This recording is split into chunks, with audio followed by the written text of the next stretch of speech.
நோக்கி நீங்கள் பழகி பெருகி பூமியை நிரப்பி அதை கீழ்ப்படுத்தி சமுத்திரத்தின் மச்சங்களையும் ஆகாயத்து பறவைகளையும் பூமியின் மேல் நடமாடுகிற சகல ஜீவ ஜந்துக்களையும் ஆண்டு கொள்ளுங்கள் என்று சொல்லி தேவன் அவர்களை ஆசீர்வதித்தார். தேவ ஜனங்களே, நல்ல கவனியுங்கள்.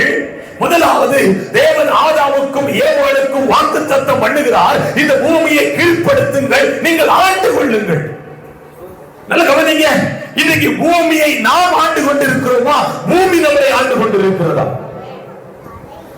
எது நான் சொல்றேன் புரியுது? இன்னைக்கு அநேகருக்கு மண்ணின் மேல் ஆசை. நான் ஒரு பார்த்த ஒரு மனுஷன் புழுவை தூண்டில மாட்டி மீனுக்கு போட்டு கொண்டிருந்தான். மீனுக்கு மேல உள்ள பரிதாபத்திலையா, மீனுக்கு பசி இல்ல, அவனுக்கு பசி. அந்த புழு ஒரு நாள் காத்து கொண்டிருந்தது.